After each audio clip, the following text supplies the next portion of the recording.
by the title already, in today's video I'll be telling you guys about my worst paranormal experience in truck driving, guys. This one is crazy. Watch till the end of this video, guys, because the ending is crazy. Crazier than the starting. Trucking, you know, we see some crazy things, especially in bad weather, rainy weather. But yeah, this is my worst experience, guys. So starting off with this story, for those who know what Indiana and Ohio look like, I'm talking about the state road, not the interstate so much. I'm talking about like the back roads of Indiana.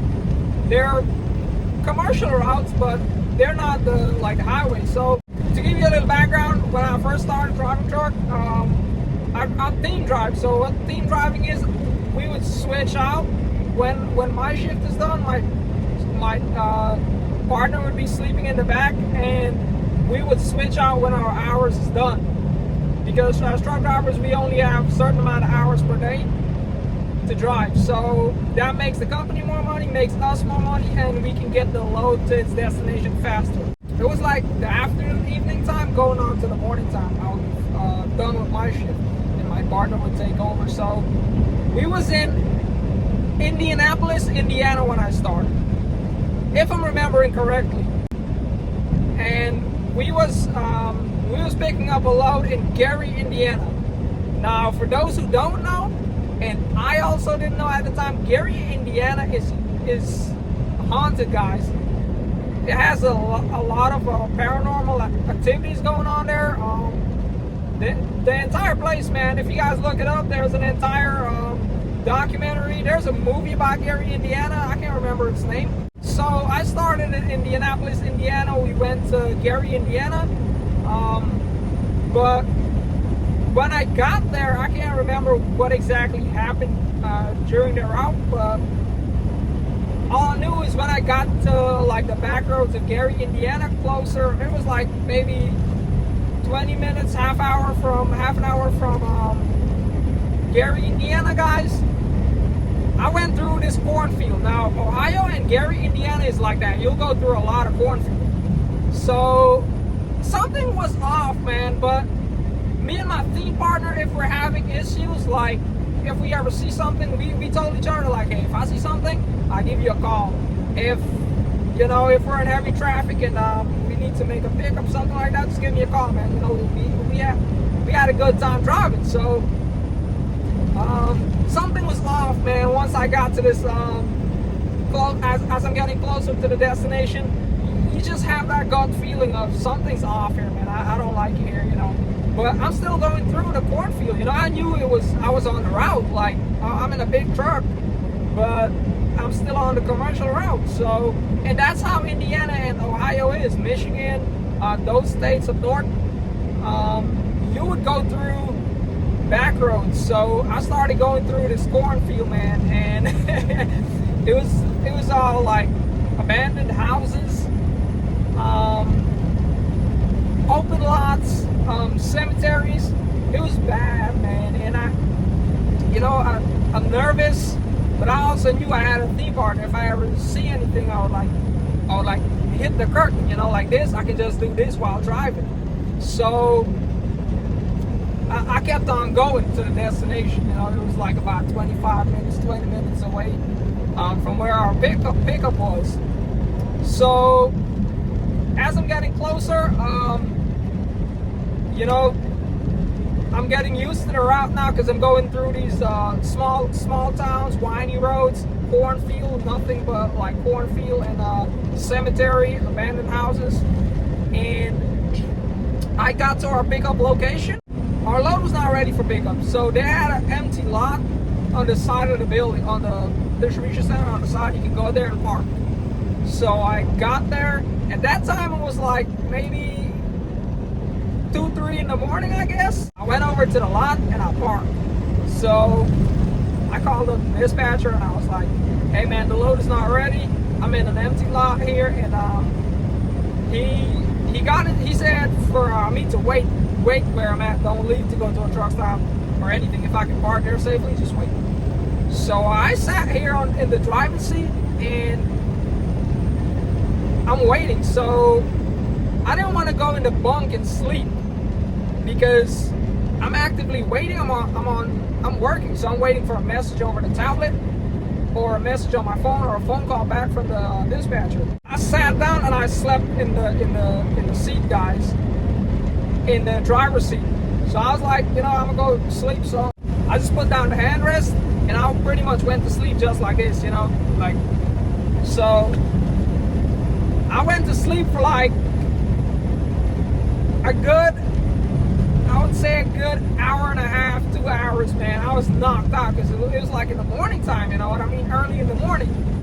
So I started dreaming, guys. So here's where it gets bad. This is like the worst part of it all. I started dreaming, guys.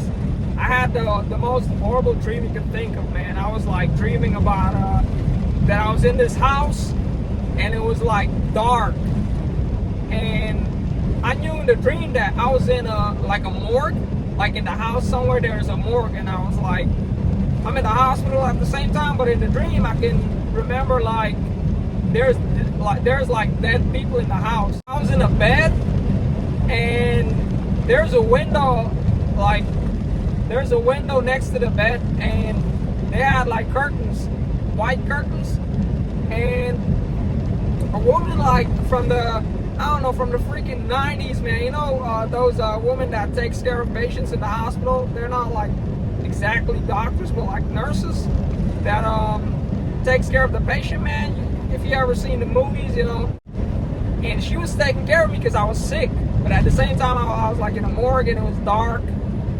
And the dream went on, guys. I slept for like an hour and a half, and I felt like I was dreaming for like maybe 5 minutes. And like she was doing, like she was taking care of me and all that stuff, right? And remember, I'm sleeping in the driver's seat because when I woke up, I was like on this side, but then I went to sleep on this side. Guys, I woke up from the dream, and when I woke up, I was on this side. Couldn't move, my hands couldn't move. I was in like a sleep paralysis. For those who have had sleep paralysis before, I was like in a sleep paralysis.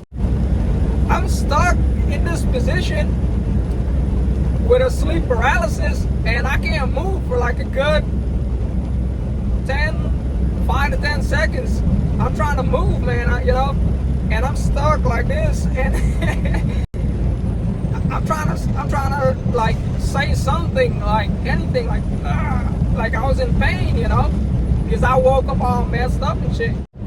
I knew I was like attacked by something, man, you know, spirits, ghosts, whatever.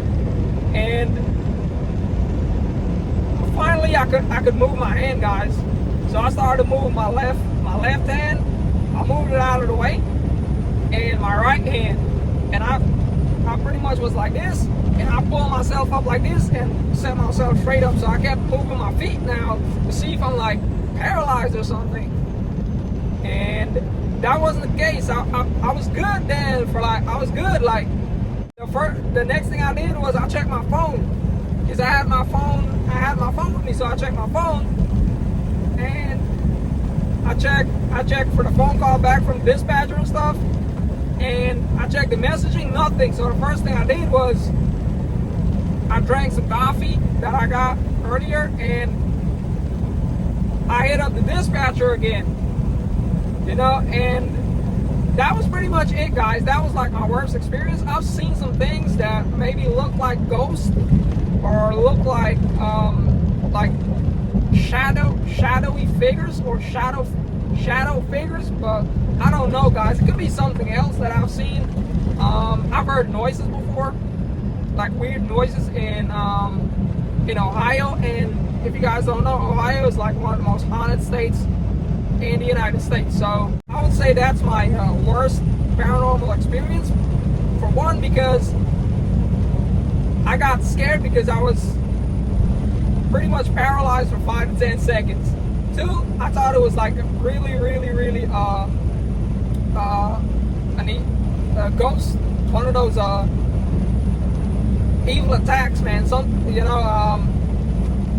attacked me that night. It just followed me while I was driving. I really think that's what it was. yeah, that's pretty much it for this video, guys. That's like one of the experiences that I want to share with you guys. But yeah, guys, if you guys have any paranormal experience, guys, in general, it doesn't have to be in trucking. Just let me know down in the comments, man.